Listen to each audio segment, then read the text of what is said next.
They say how we keep on growing colder. Charity no longer on display. Instead of a hat like summer polder, it's getting more scary every day.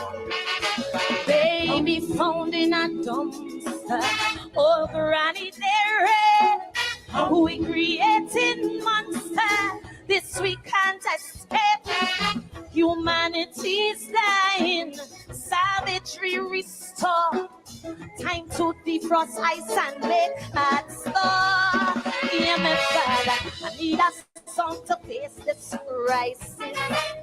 In the nation, cut through crime and all injustice. Song of inspiration, bring hope to the lost and hopeless. Children of the ghetto, to be the voice and the voiceless. Today and tomorrow, to speak to the mighty. Oh yeah, those who wear the crown. Oh yeah, to humble the heart till they hear the ground. Oh yeah, to tell every young and bandit time for that to cease.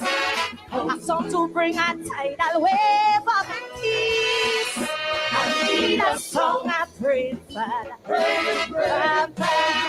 give me a song. Jehovah Jireh, Jehovah Rapha. You are my song. Jehovah Rapha, my rock, my song. Oh. It seems that we return to the law of Moses. Tooth for a tooth, eye for an eye. Man just giving in to his demon urges. Riddled bodies die while babies cry. We producing orphans in constant supply. Sale of human organs, organs shred and buy. In this age of robots, we done lost we soul. We stay afloat by remote control. Yeah, my Father, I need a song to touch the conscience, to heal the nation, ring the bell against rape and violence. Song of inspiration, to be soul food to the hungry. Children of the ghetto, to calm the mood of the angry. Today and tomorrow, to speak to the fallen. Oh yeah, lost and trampled down. Oh yeah, to force their mouths open. Oh yeah, and give each a tongue. Oh yeah, to loosen every shackle, a beat to make feet dance. To give every former slave a chance. I need a song, I pray, Father. Give me a song. Jehovah Jireh, Jehovah Rapha. You are my song, I pray, Father. Give me a song. Jehovah Jireh, Jehovah Rapha. You are my song. Cause our day is coming soon, when the tide led by the moon shall rush upon the sand, wash land away.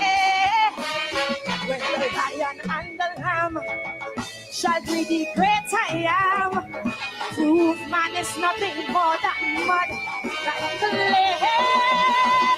Scientists claim days are getting warmer.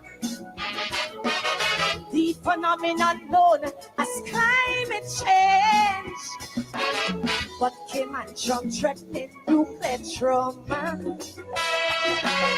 The map of the world they wanna rearrange. In the Atlantic Ocean, cyclones stir and churn. Tragic devastation make our neighbors moan. While the bear and eagle wrestle in the dust, we see a president that none can trust. Heavenly Father, I need a song to face this crisis, to save the nation, to wrong out all them clung and races. Song of of inspiration to bring strength to all the helpless children of the ghetto, to be the eyes of the sightless. Okay, remember the deal. 4 lines on Verizon, $25 each. And iPhone 16 Pro. We all get one. It's not on us. It is. Today and tomorrow, for those who don't have plenty, a song to make them strong. All who bear to help hold on, help my country ease and breathe again. I need a song, I pray, Father, give me a song. Jehovah Jireh, Jehovah Rapha, you are my song. I pray, Father, give me a song. Jehovah Jireh, Jehovah Rapha, you are my song. So sick and done with cancer. I need a song. So let them know God is the answer. You are my song. Single mothers beaten, broken. It's not over till God has spoken. You are my song. That youth facing deep depression. I need a song. Fine, I walk in this recession. You are my song. For that man by one thread hanging. Give me a song. He'll know hope and help is coming. You are my crying Father. You are my song. Jehovah Jireh, Jehovah Rapha. You are my song. I thank you, Father. Papa. You are my song. Jehovah Jireh, Jehovah Rapha. My rock, my song. Jehovah Rapha. My rock, my song. Jehovah Rapha. My rock, my song. Jehovah Rapha. My rock, my song. Jehovah Rapha. My rock, my song. Jehovah Rapha. When the lion and the lamb shall be the great I am, prove man is nothing more than mud, like clay. Scientists claim days are getting warmer. The phenomenon known as climate change. But Kim and Trump threatening nuclear trauma. The map of the world they wanna rearrange. In the Atlantic Ocean, cyclones stir and churn.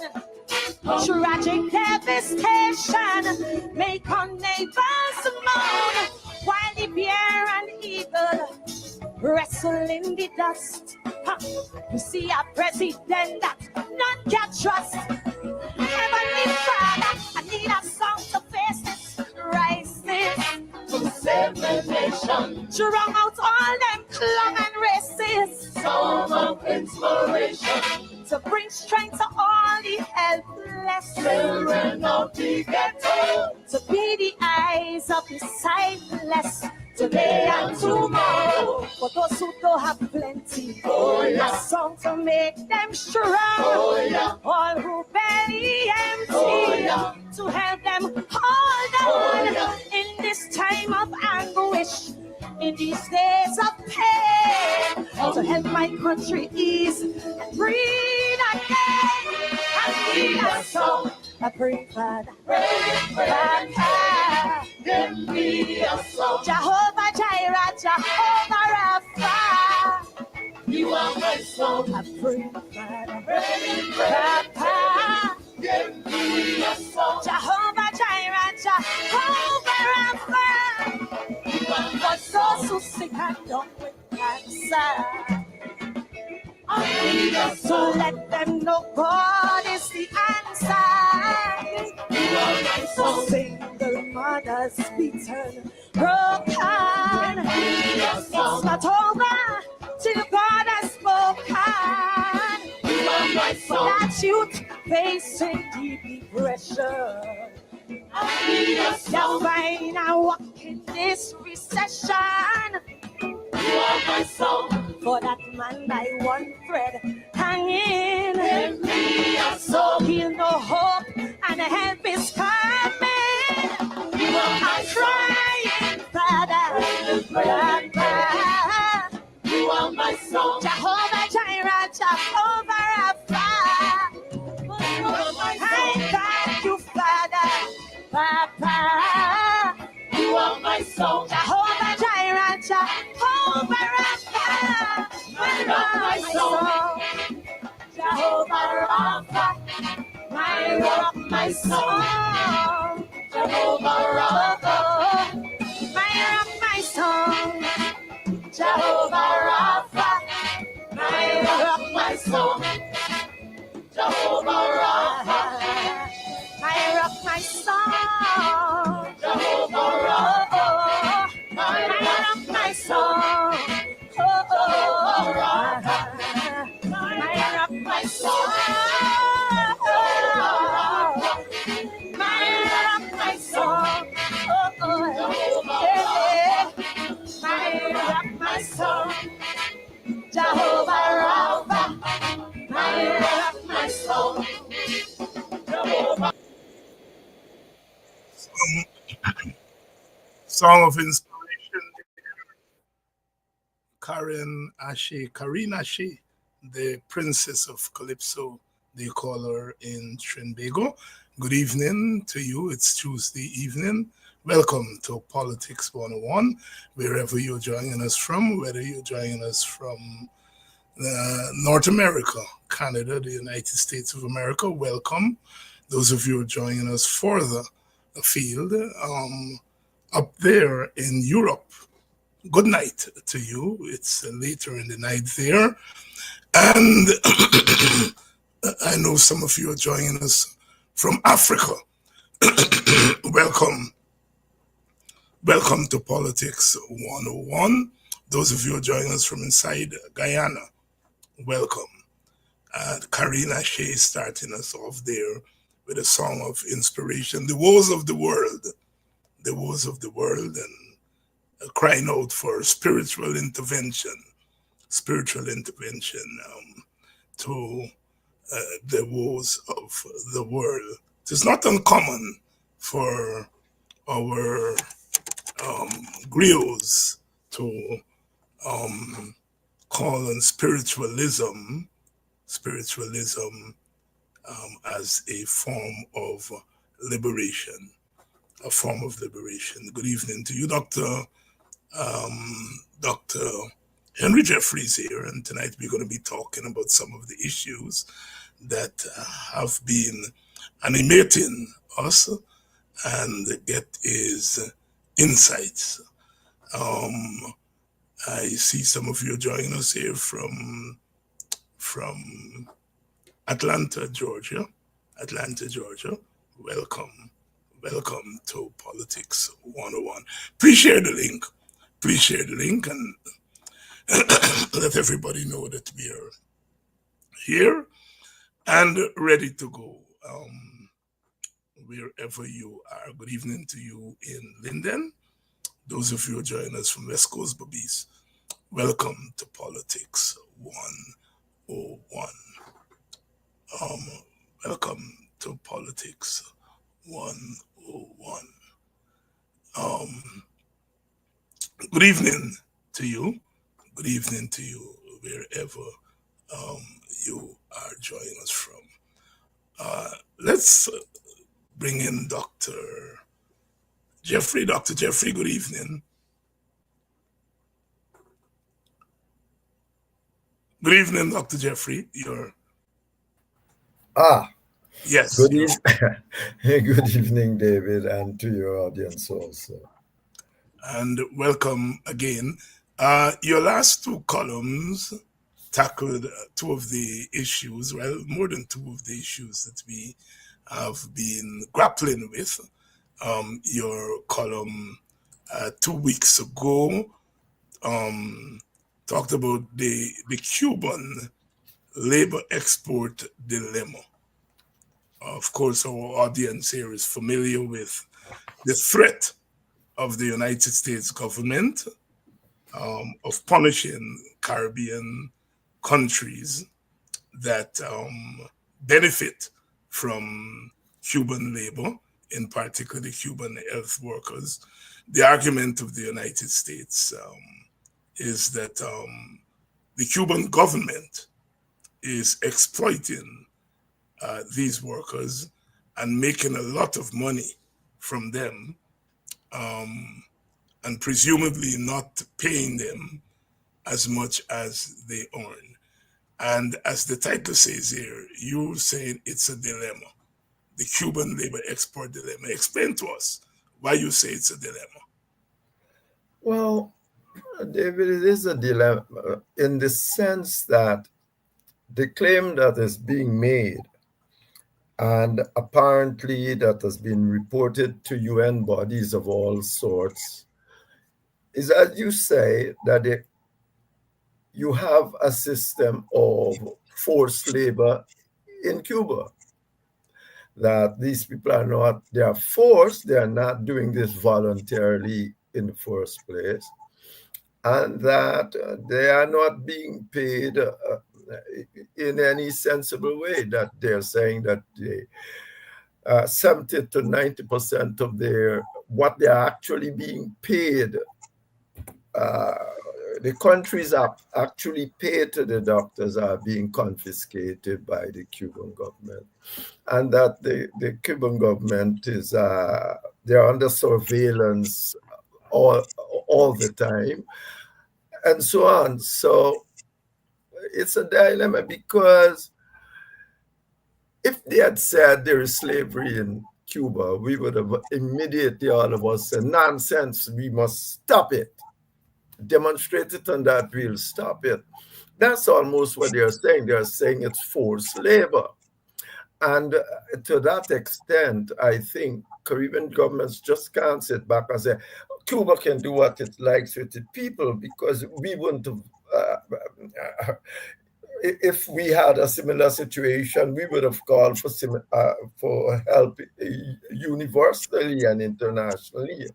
Therefore, it is our job, I think, the job of Caribbean governments, to actually analyze the situation, find out what it really is, and then try to solve it. You cannot just simply say Cuban government can do what they like to their people. The days, as I said, opening paragraph, days for that is long gone.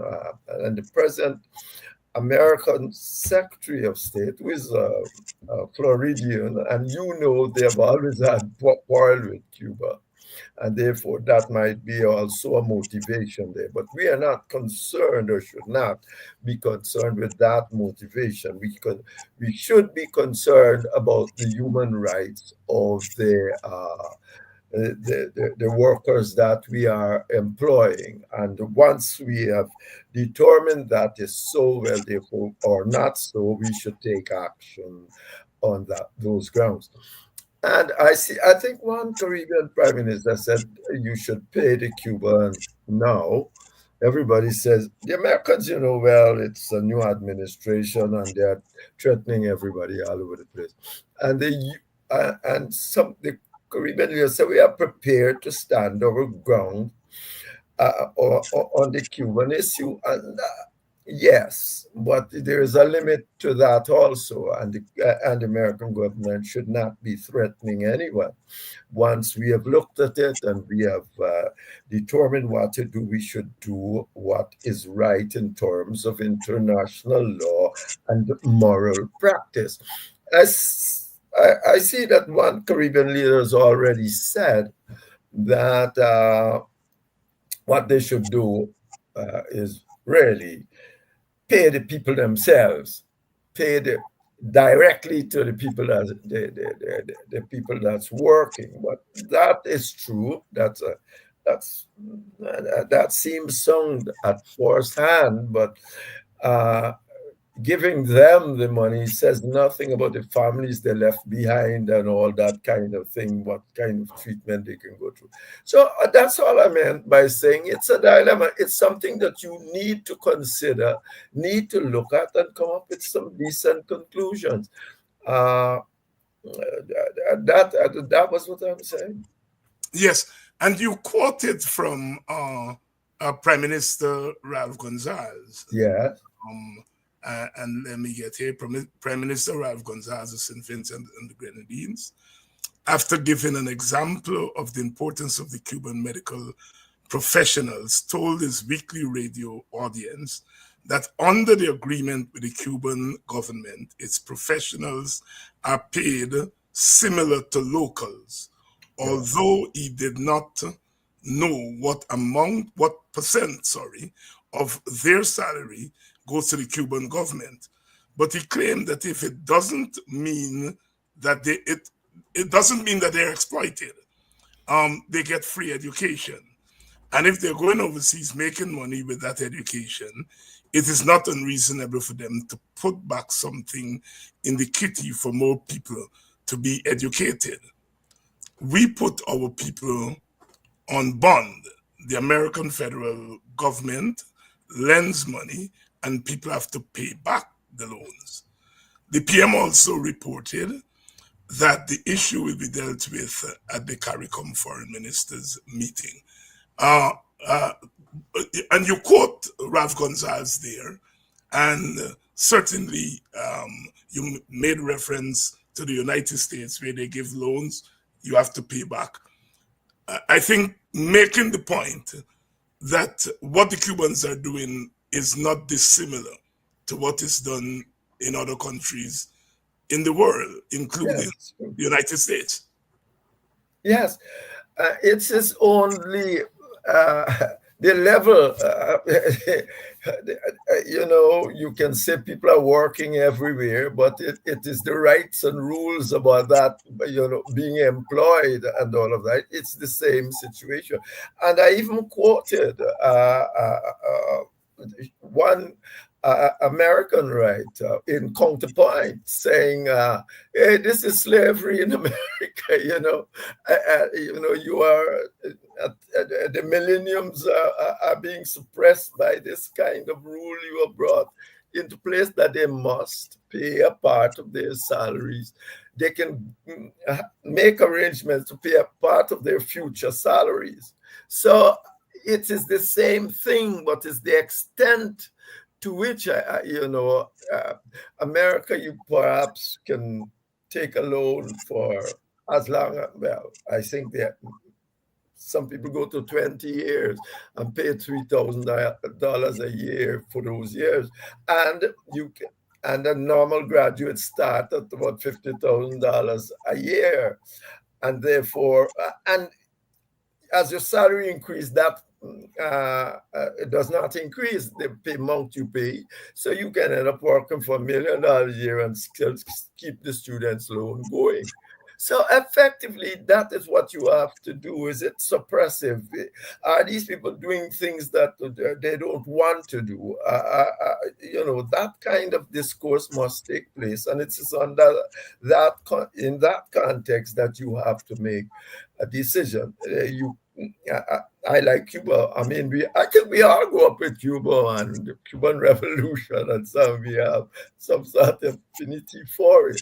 But no country in the world has the right to do what it likes to its people in our times.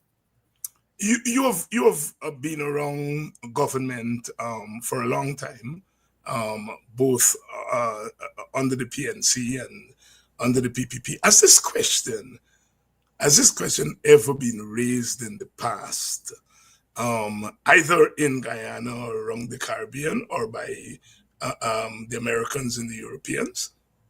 I have not heard it, and you're right. I mean, I was on the Fourth Joint Commission to Cuba, in around 1976 or something, and I led the joint commuter thing to Cuba in 2006. I went with Hoyt, and then I was the leader of the Havana in 2006.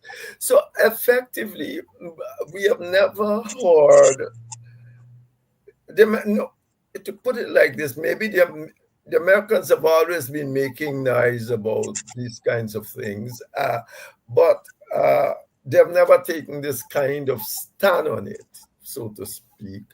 And the Cuban government are well aware of what they've been doing, that they have been taking this stand. They have gone to all sort of, they have their own of, they've gone to the international courts with it and all manner of things. So yes, I've had indications of it, and I know, but nobody has ever taken to the lengths that Rubio is doing. I mean, he's a Secretary of State. He comes from Florida. Florida is now a flourishing a Republican state, if I put it like that. And the result is he has got to show something that he's doing for that state. So here is a political motive. But that aside, remember the same Rubio had problems in China when he was staying. He went to China and he was banned for human rights accusations and things like that. So you can't say it's totally that. Maybe it's also part of has been part of his political stance for a very long time. And of course, the old question, the old Cold War question, Yeah. interestingly, Cuba-U.S. relations have outlived the Cold War. Yeah, because, Um, yeah. yeah, and I've always found that fascinating. But one cannot help but note that there is a hint, as you said in the article, of the old Cold War question. Um, there is the Helms-Burton Act, which punish businesses and Yeah, countries that engage yeah, Cuba. yeah. In a sense, this form of punishment. Oh, no, no, no. There's always been a blockade, punishment.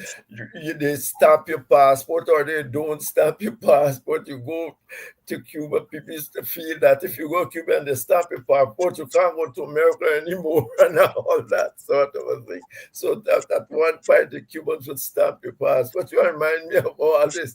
But I mean, yes, but not in terms of the medical professionals, because these people are useful around the world. They have gone there and do good work, sometimes free work in war-torn areas and so on.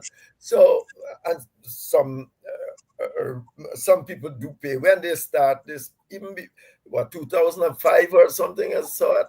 I can't remember, but the before that, Cuba sent doctors and things to the third world, fighting wars of liberation and all of that. And as I said, we have all in the Caribbean, I think, over times that we have a very soft spot for Cuba. I mean, but as you got to look at the other side, that you can, soft spot or not, the country just can't do what it likes with its people, and it's for the Caribbean leaders to sit down, analyze the situation, make a decision. And if you were to advise them, what what approach would you take, given the fact that the real situation is that if you were to remove the Cuban workers from a place like Guyana, Jamaica has already said that their healthcare system is going to break down. That it is going to have an impact on the healthcare system in many of these countries. So there is the real factor of putting these countries at risk if the Cubans were to be expelled. How would you then advise the Caribbean governments as they approach, because they have to sit with the Americans, as you have said, and talk to them? Yes. How would you advise them to go Well, about? in the short run, I would I would say that for the Americans shouldn't take any precipitous action to move these people because it would affect our medical services. That should be the first point you should make. But you should also, as you are making that point, we are prepared to sit with you and and try to work out some process, because you can't stop laborers from people from traveling to sell their labor in a general sense. But certainly what it needs is ILO rules, and all that must be followed in terms of how that is being done. And we are prepared to sit with you. Don't take any precipitous action. We are going to look at all the rules. We're going to talk to our Cuban partners and see what they're prepared to do. And then we will make a decision. But please don't take any precipitous action on what is taking place.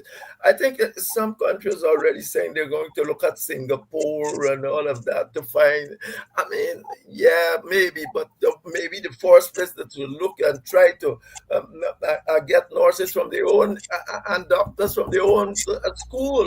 Guyana got a medical school. Why you are not paying a whole lot of attention to paying people better to bring it up your own people to do this kind of work?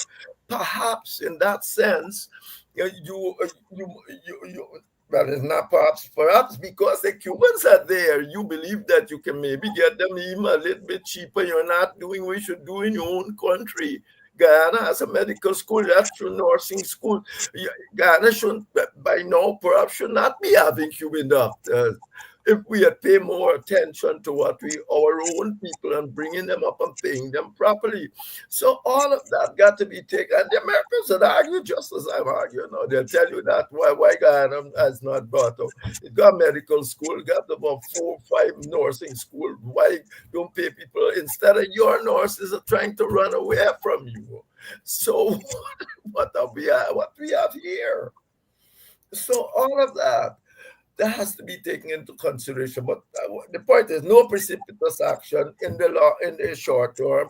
In the medium term, let's all sit down and look at this. We're going to introduce the human rights and other rules and see if the process can't be made to work on those bases.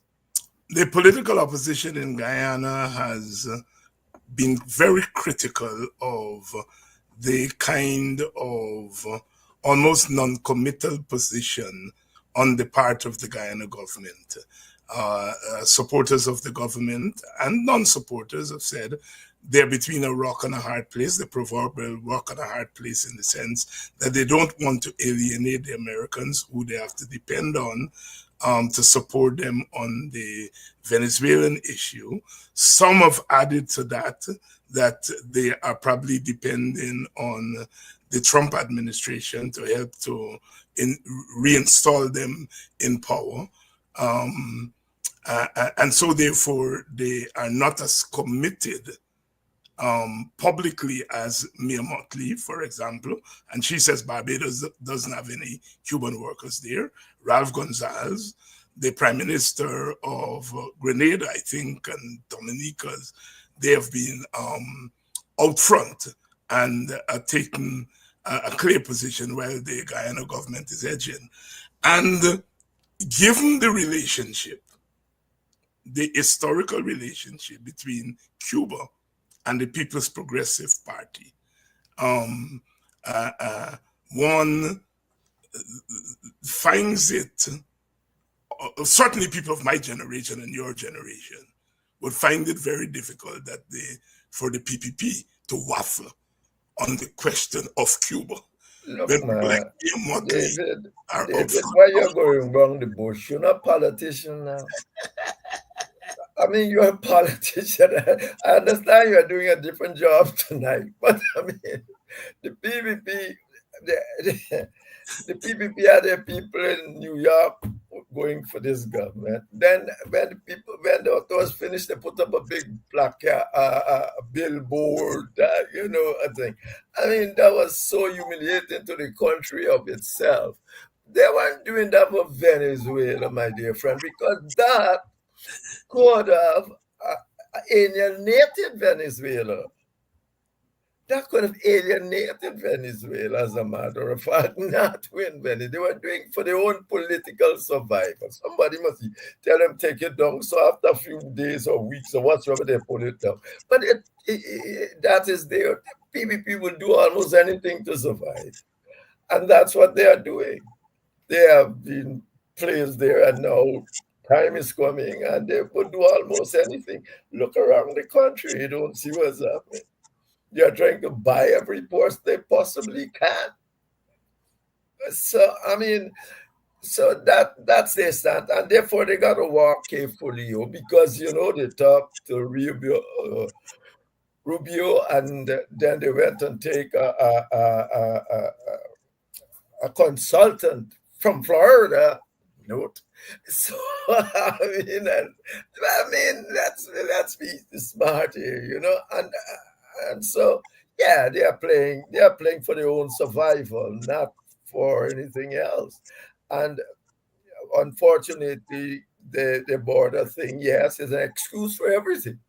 If we do anything that's we take a consultant for the border, we're doing for the border. I mean, because they feel that, and in a sense, they're right. Nobody wants to question things too much when they say for the border, and so on, and therefore they get away with it. But you can see what they are playing at. They did not put up, put up. Trump certainly was not helpful to put up a placard for the border. Because if Venezuela saw Trump, they saw trouble. So, and here's a government in Guyana now called. So give me a break. So you're a politician. You're a politician. You are a student of Cheddy Jagan. Yeah. You're a friend. Yeah. You've said it many times on this program. You've referred to Cheddy Jagan as your friend. Clearly, by any estimation, a towering figure in Guyanese politics, in Caribbean politics. One goes back as far as the 1950s, after the invasion of Guyana by the British and the stance taken by the other Caribbean leaders, almost lining up with the British against the Cheddy Jagan type communists, socialists, and so on and so forth. This week, the party is observing is anniversary, I think, is death and birth anniversary, and they make the pilgrimage to Babujan every year. The PNC celebrates Burnham. The WPA from time to time, they celebrate Rodney. And when those parties celebrate the memory of their two leaders, they spend a lot of time talking about the leaders and their contribution. The PPP, on the other hand, uses the Jagan observances not to talk about Jagan, not to educate the younger generation of the importance of Jagan, but to campaign, to talk about the PPP, to spend a lot of time cursing out their opponents, etc., etc. First of all, is that a right? Is that a correct approach, given who Jagan was, and given the fact that in our societies we have short memories? The name, for a lot of the younger generation, is just the name. And The second question is what motivates the PPP to do that? What motivates them? Because they, let me put it this way. What we know of jargon then, is not what we know of jargon now. Mhm. For a start, I have always known about jargon then what I know about jargon now. Well, not no, but that's how my relationship with jargon was based on that proposition. Was based on what you know now about jargon. You know very well the history of jargon and the communists. We always used to feel, or most of the population used to feel, including myself, that it is possible that these people wronged jargon. Now we know that it's not possible. He wrote a letter to the communists offering to carry not only Ghana but the whole of the Caribbean into the communist mold. He did it. He sent it to the Czechoslovakian Communist Party at the time, who had programs all over the place, killing their own people. So now it's not a question anymore if Jagan was, and you can't walk from that. So, and with the right wingers in the White House, you don't really want to go with the Jagan thing all the time. But Jagan was also a nationalist and was indeed a communist, but a communist largely because he wants to help people. He actually believed that this was a way of getting equality in the world and all that thing. Now, as the PPP is going now, that is not their major interest. Their interest, as I told you before, is to stay in government. They want to stay in government. They don't want to introduce too much of Chedi Jagan, whether or not he's a communist and a communist and all that. Because the Americans can say these are mad people, and you only take a few Americans to start saying, look, the record showed this is not anymore a speculation. We used to speculate because the Americans couldn't tell you clear out then, but obviously they told some of their leaders in the Caribbean, and everybody almost to a man went with them because they weren't going to live in no communist country. But they could not make it clear, because if they had made it clear, they would have also made clear how the information got to Americans perhaps, and get a whole lot of people in problems. So, but that is not the PPP motive today. Cherry Jagan is there. He's a good chap. And I'm going to show you something. When the Burnham and the PNC never demonized Chevy, never demonized Cherry. I know all sort of issues with Cherry. When Cherry died, black people was a thing. Not like the PPP demonized the Burnham, the PNC. The PPP did that on purpose. All right, they didn't have the resources Burnham had to keep the black people under his tutelage and vote. But they actually demonized. What they did in some sense is demonize Janet Jagan. And she coming for some licks from an Afro-Guyanese. But that is essentially, and as the PPP is now concerned with winning election. Not with Cherry Jagan and all that. Well, not in even winning elections, staying in government. Because they can't win no proper democratic election, even if they win it at the ballot box now. You have the international Transparency International made it quite clear. They have captured the state. They and their capital, the private sector has captured the state and doing what they want with it. And you can't be buying votes all over the state, doing all sort of things with the people money, not talking to the opposition, not doing this and say win an election. Give me enough money and I can buy any population. And that's all they're doing. So they can't win a democratic election. They can maybe get more votes in the box, but it will never be a democratic election. They can't win it any longer. But they don't care. Maduro don't care. This talk about Maduro, but they're Maduro too. Only two because they're smaller, their country is smaller. But this Maduro too. They don't care. All they want to do is stay in power. They give the stay there by democracy or whatever. So that's where we are with them and Chedi Jagan. Chedi Jagan is secondary right now. Chedi Jagan would have long found a way out of this dilemma. Mhm. He would have long, he sat down with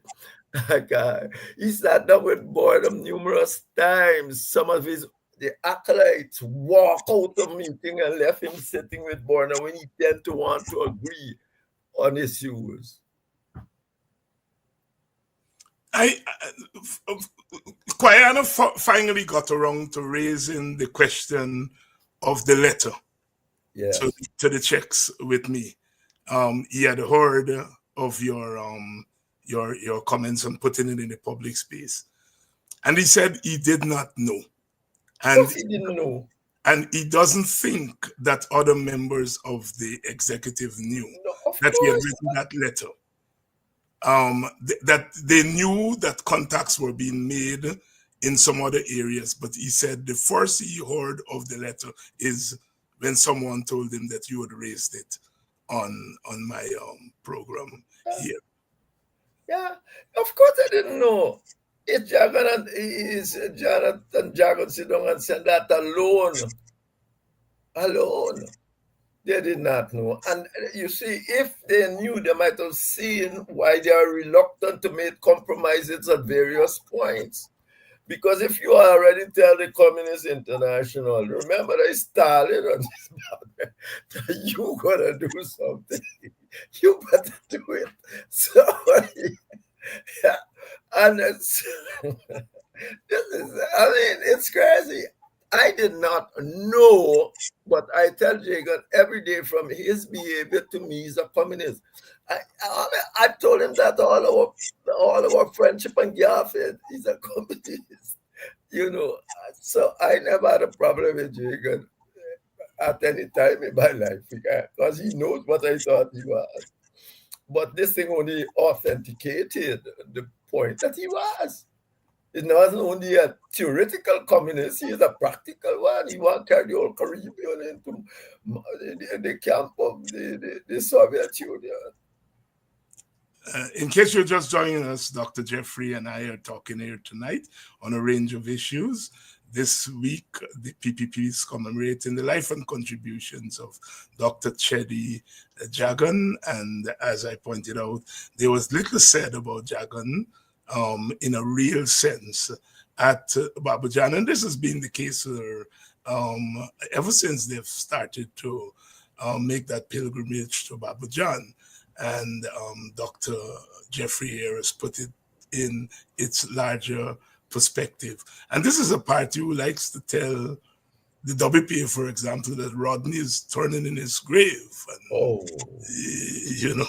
And, my God. Dr. Jeffrey, let's move on to your column this past Sunday here. And the title of that column is The Mohammeds, Datadin, and Small Parties. Let me read for the audience how you began that column, and then you'll comment on the other side. A rudimentary knowledge of Guyanese political history would suggest that should they enter the political race later this year, Mr. Nazar Mohammed and son are unlikely to receive a significant number of votes from the constituencies of the main political parties, and far less from the Indian-oriented PPP. They are more likely to get some votes from the supporters of what PPP Member of Parliament, Mr. Sanjeev Datadin, is reported to have called the fertile ground of the unlettered and lazy, that is, gullible, opportunistic, and possibly stupid supporters of the African dominated People's National Congress. I read that column, that paragraph, because you started the column with that paragraph. And there's some heavy stuff in that paragraph. In many regards, you are going against the grain of even some very serious political analysts who seem to think the opposite. But I let you speak for yourself on what you said there. What possible political analyst can go against the numbers I've been talking about there? Which one?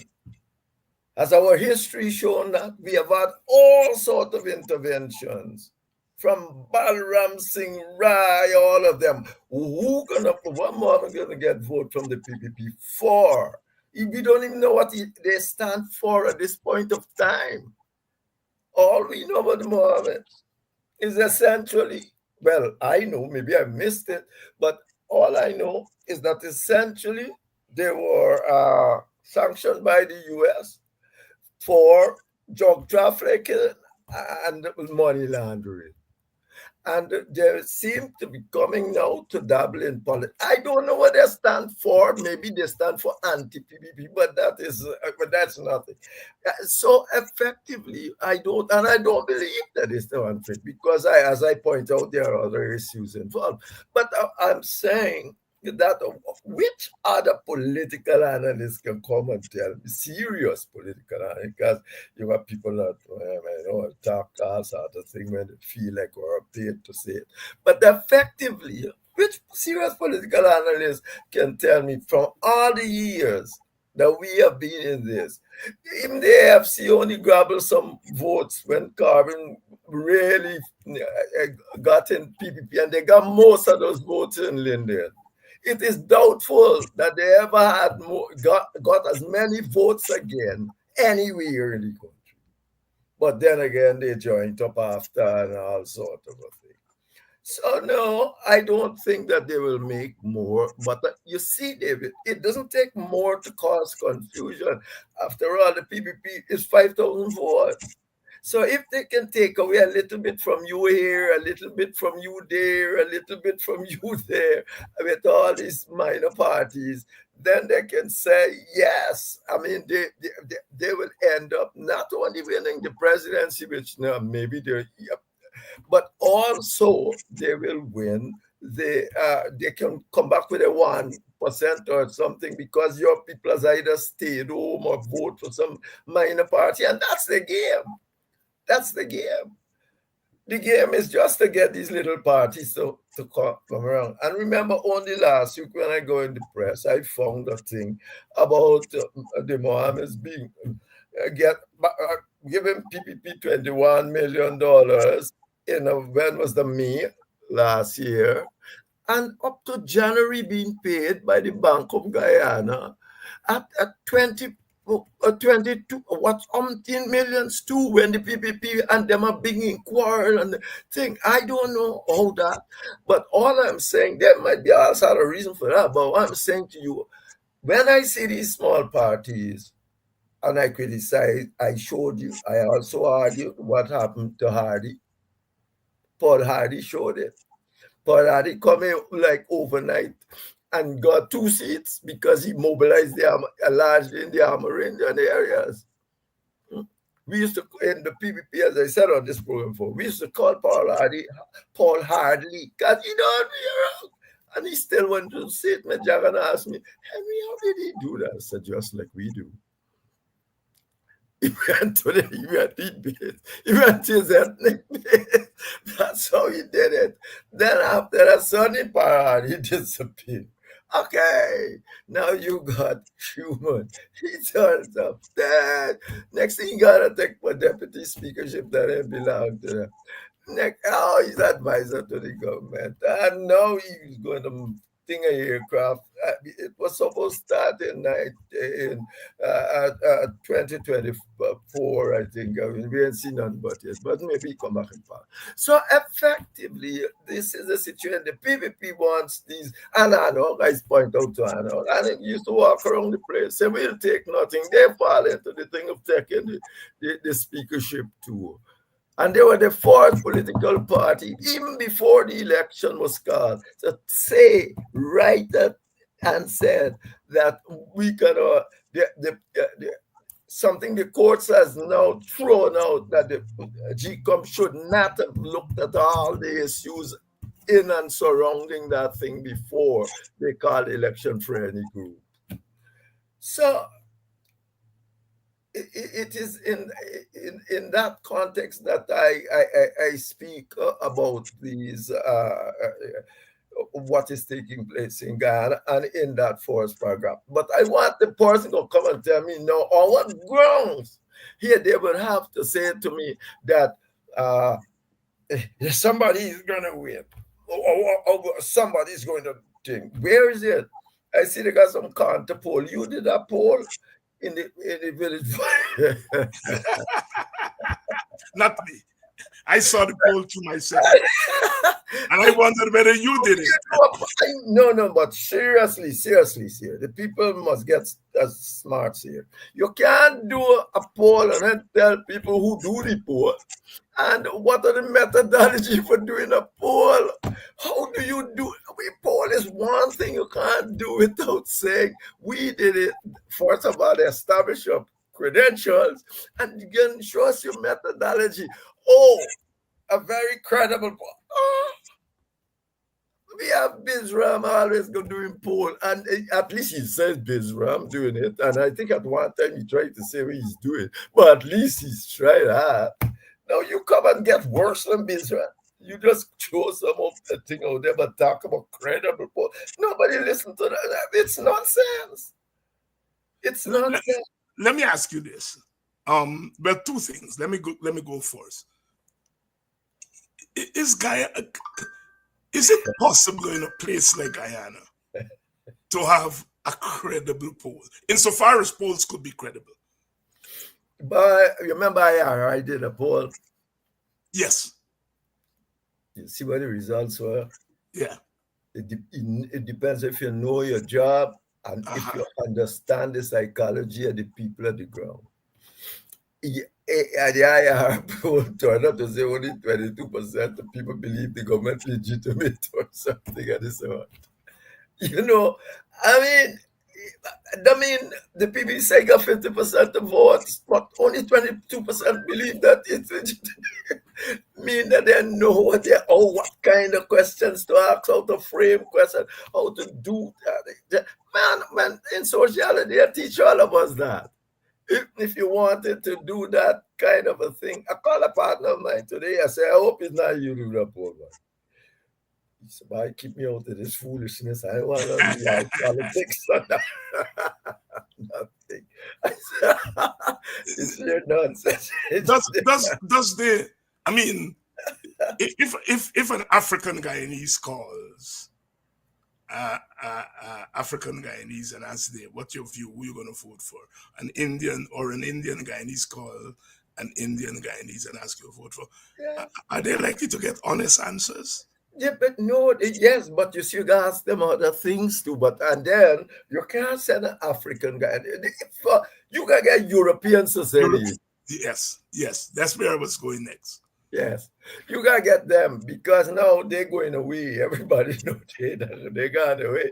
Secondly, they're not gonna ask for no names, so there's no name on the farm or whatsoever, and they go. So what? But you not going to an Indian come and ask you, an African come in and ask you just about poll, and you come in. First of all, we don't know even the population of your poll, where you take it from. How you measure this population? Is that poll, how many Africans are on the poll? Is it a national thing? They said, only 30%, 31 or 30 something of percent of the people in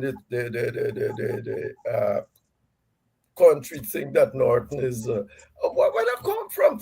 Essentially, it's 30%. All them must be Africans. That means a lot of Africans think he should stay because of that they cannot run on.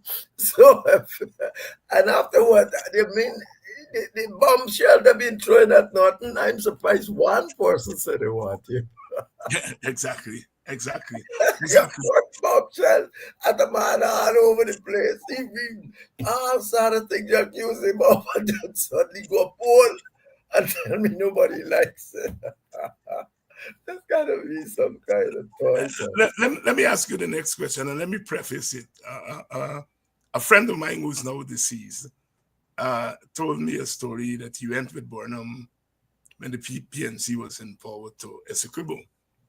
And the Indian Guyanese were give Burnham a rousing welcome and, hug him up and so on and thing.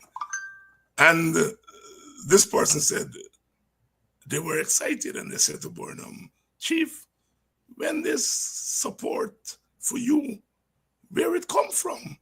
And he said, Burnham threw himself back and laughed, the famous Burnham laugh, and said, those people ain't like me. They're not supporting me. They understand the logic of power. And I preface the question because clearly you see the Mohammeds are going in, the young Mohammed boy is going into Indian communities. And Indians are saying, yeah, we're going to vote for you. We're going this, we're going that. And a lot of people, including some very serious people, are telling me that there's something genuine there. All right?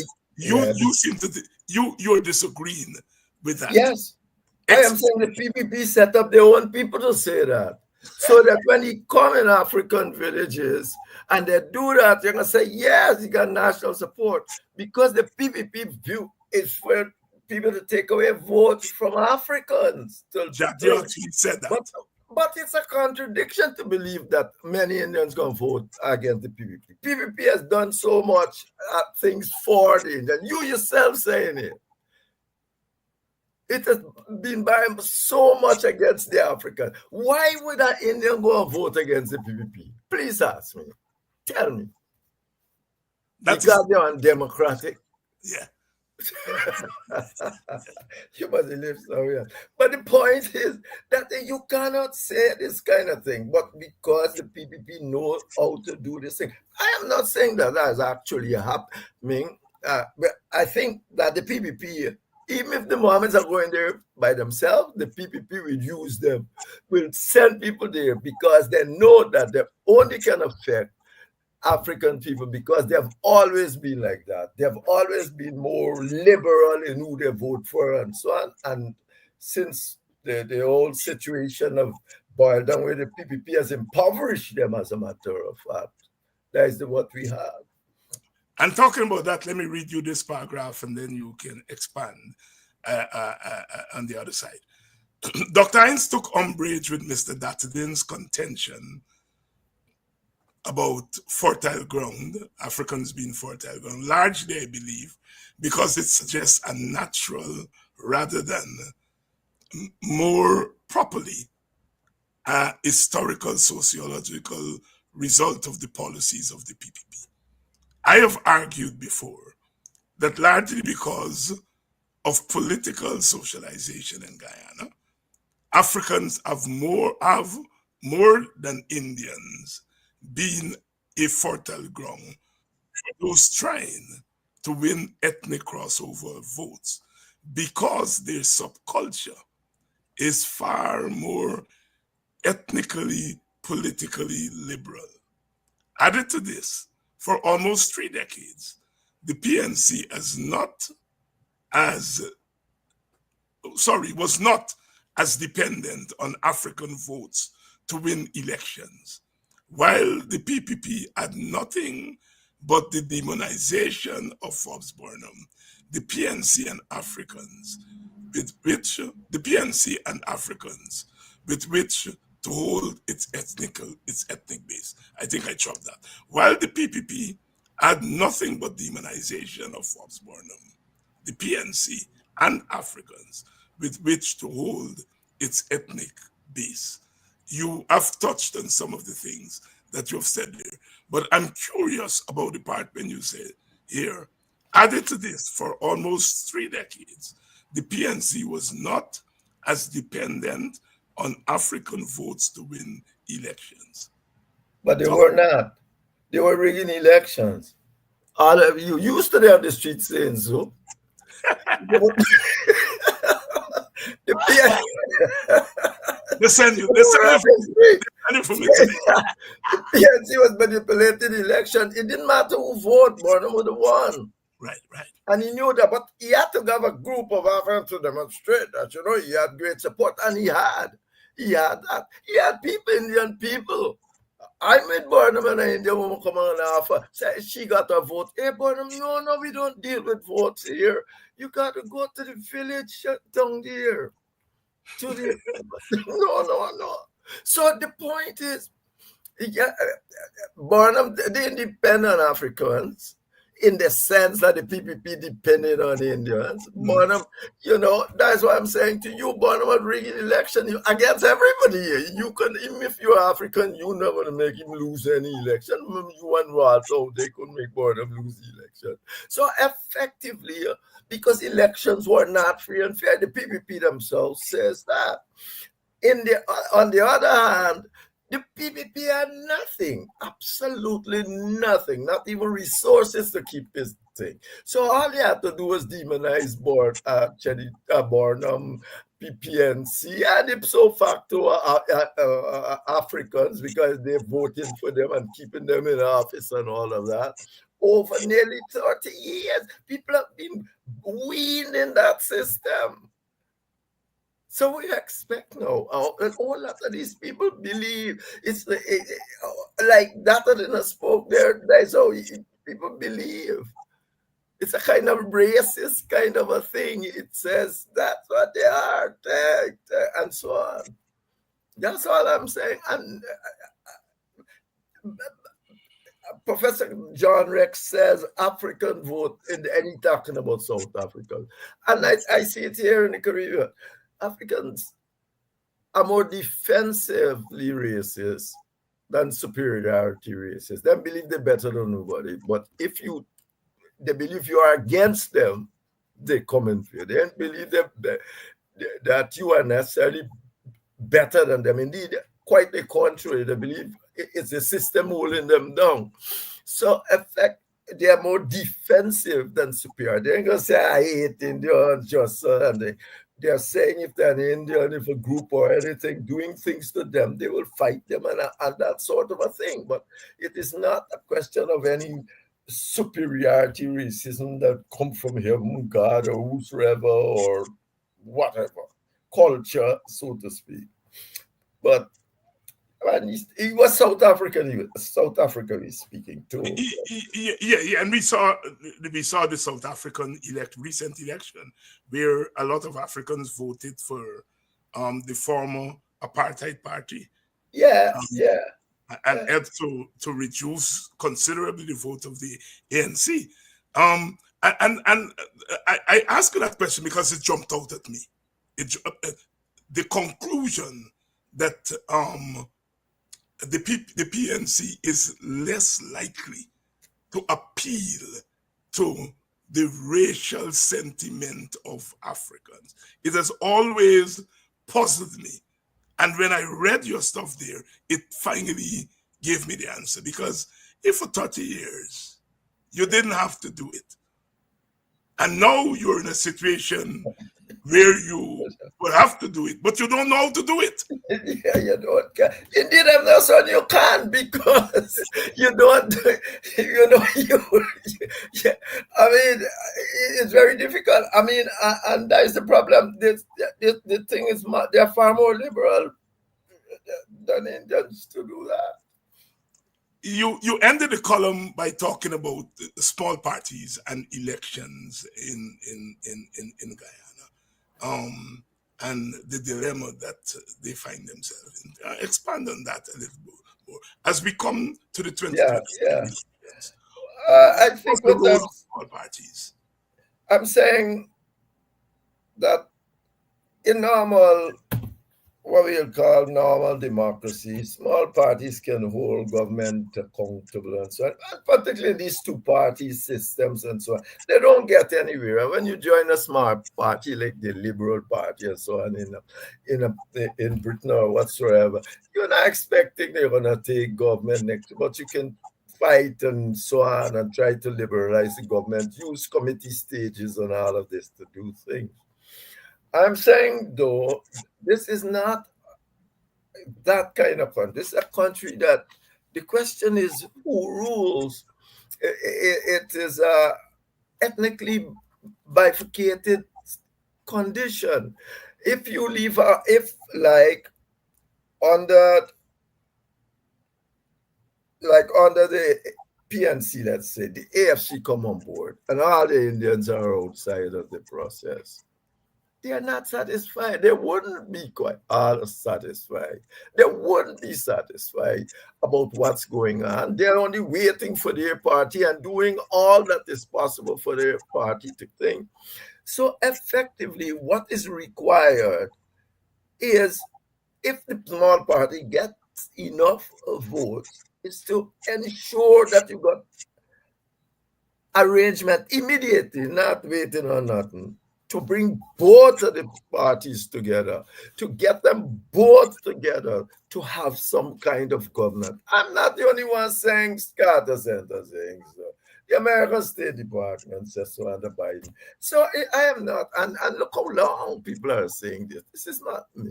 Small parties can't hold no government accountable. Indeed, what they have done over the last couple of years, just join the government and just make things worse. So, I mean, we have to realize that as a small party, you are out there, you win sufficient votes and are able to do like 2011, stymie the government.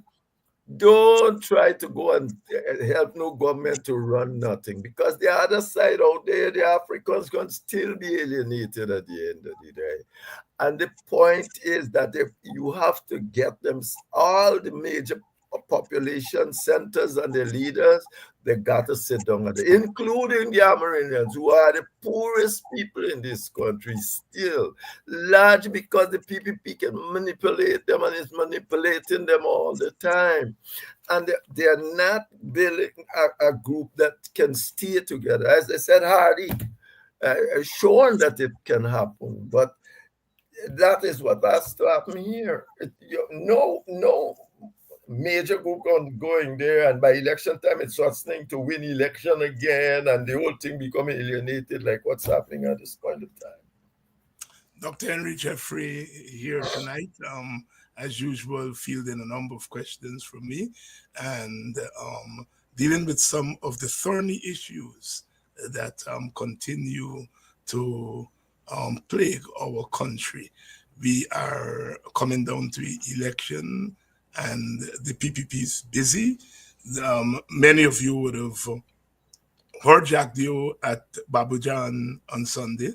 Not the strident Jack Dio. He said, you know, the opposition is working quietly. We can't take them for granted. We have to go into the communities. And he lament the fact that they are calling people who want to come to us by dirty names and so on. Not the usual bravado. There was that, but he kind of injected to his supporters, this thing is not done deal. And I heard Donald Ramatar last night on a program. Freddie Kisun is telling him that, you know, the PPP will win by 15 seats. And Ramatar look at him as though he's crazy.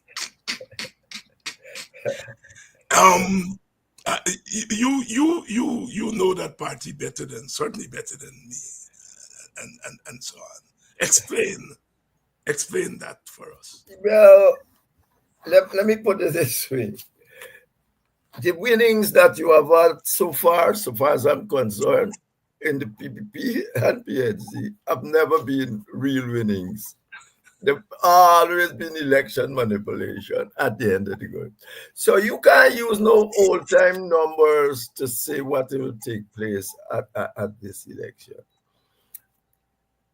The PPP has resources and it's using it to try buy black people votes. It's doing it in all sorts of ways. First of it impoverished them. It take away the money from the parents. When the GDP that per capita of teachers' salary was 3.4% per annum, to 3.4 times. Now, what is it? Not even one time. And they are giving 5% every year, so they're impoverishing you. They're diminishing the the extended family that everybody depending on, because now mothers are going to be security guard, all sort of things, can't take care of children. Children don't get to go to school on time and so on. And you said they are unlettered. And furthermore, I saw an absurdity that if nothing, people should not vote for the PPP again. When I left the Ministry of Education in 2000, I'm going to write on this week, as a matter of fact. When I left the Ministry of Education in 2006, there was a practical instruction center, BV. Mm-hmm. Indeed, the PPP came there in government and there was a practical instruction center under the Burnham and Hyde regime to try to give people trade in the area. It was on the Manipur Road over there, and it was going to deal with the secondary schools along that thing. I woke up and see prayer gone there, opening a PC at BV as if it's the first time I'm talking about Caribbean vocational qualification. I said, this is 2005. I opened the first course at BV doing the same thing, Caribbean vocational education 1 and 2, as a matter of fact. And we call it the BCCP. Mm-hmm. But it was to do Caribbean vocational qualification. It disappeared. All that disappeared. Including apparently the physical infrastructure disappeared under the PPP. 20 years later, when all your children, thousands of them are coming on the road without marketable qualification, because the idea was that no child should leave school without a marketable qualification. A Caribbean vocational qualification, 1 or 2, no child. Today, 20 years later, when all your children left school, 15, 16,000 of them, 12 a year, without anything, prayer going BV and open, a thing that was there when the PPP come to government.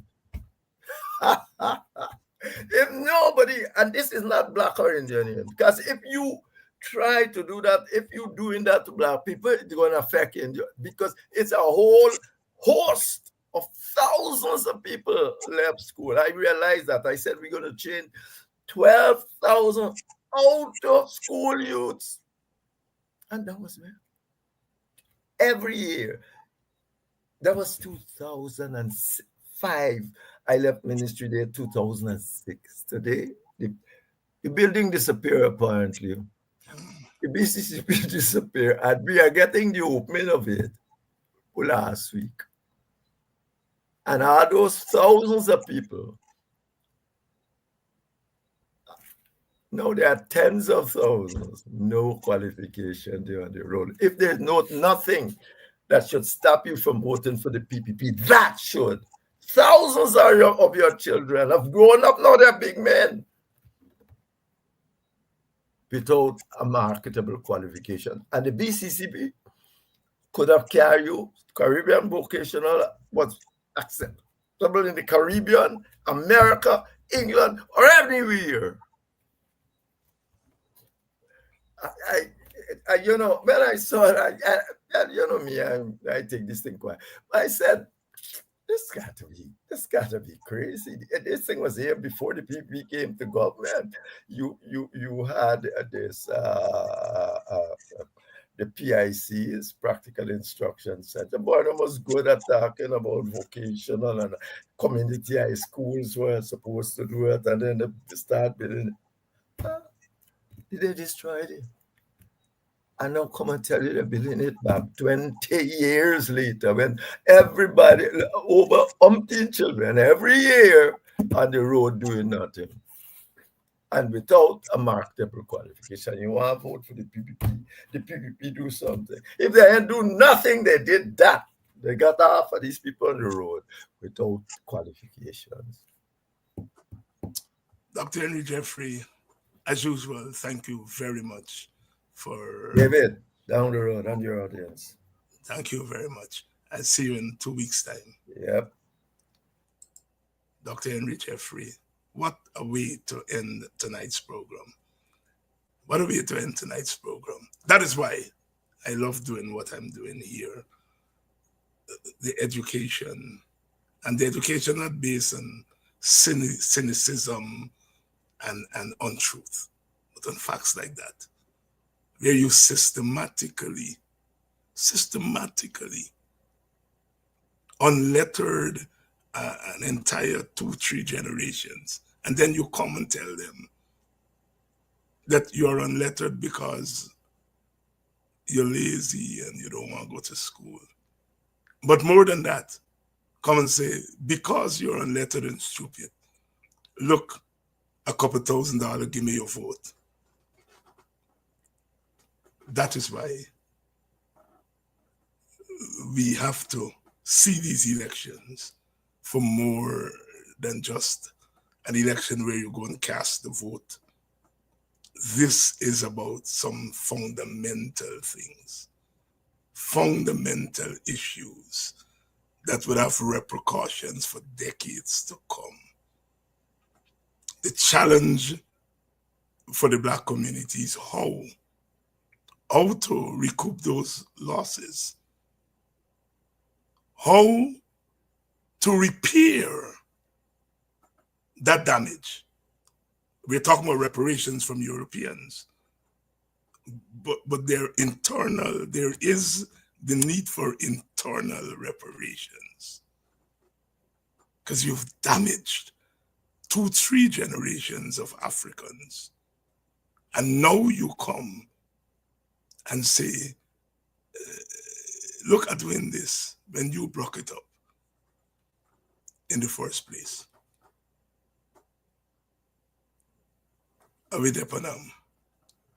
Until tomorrow night when I come again to continue this process of learning, of educating, of mobilizing. Stay firm, stand firm. Don't give up. Don't give up the fight, because we're gonna get nothing if we don't fight. And what we're fighting for is not just for today. We're fighting for all the losses over the last 3 decades. See you tomorrow night.